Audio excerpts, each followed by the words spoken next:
যৌতুকের দাবিতে স্ত্রী হত্যার দায়ে স্বামীর যাবজ্জীবন কারাদণ্ড।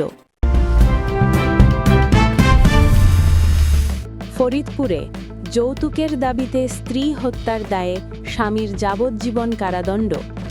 বিশেষ প্রতিনিধি বিপ্লব কুমার দাস এর পাঠানো তথ্য ও ভিডিও চিত্রে বিস্তারিত। যৌতুকের দাবিতে স্ত্রীকে হত্যার দায়ে স্বামী আহাদ শেখকে যাবজ্জীবন কারাদণ্ড ও 50,000 টাকা জরিমানা, অনাদায়ে আরও 1 বছরের সশ্রম কারাদণ্ড দিয়েছে আদালত। মাথায় আঘাত করে হত্যা করে রাষ্ট্রপক্ষ এই মামলাটি সাক্ষ্য প্রমাণের ভিত্তিতে সন্দেহাতীত প্রমাণ করা সক্ষম হয় ফরিদপুর জেলার নারী ও শিশু নির্যাতন দমন ট্রাইব্যুনালের বিজ্ঞ বিচারক জেলা ও দায়রা জজ জনাব শামীমা পারভিন এর আদালত আজকে আসামি আহাদ শেখকে স্ত্রী হত্যায় দোষী সাব্যস্ত করে যাবজ্জীবন কারাদণ্ড এবং 50,000 টাকা জরিমানা করে। কারাদণ্ডপ্রাপ্ত আহাদ শেখ ফরিদপুরের সালথা উপজেলার বল্লভদী গ্রামের মৃত বাদশাহ শেখের পুত্র।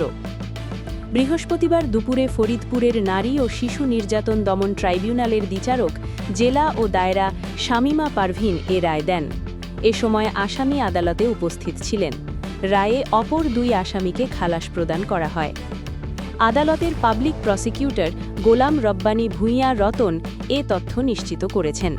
পিপি গোলাম রব্বানী ভূঁইয়া রতন জানান, 2017 সালের 1 আগস্ট রুবাইয়া বেগমকে হত্যা করা হয়। এ ঘটনায় নিহতের মা রোমেসা বেগম বাদী হয়ে একটি হত্যা মামলা দায়ের করেন। আদালতের রায়ে আমরা সন্তুষ্ট।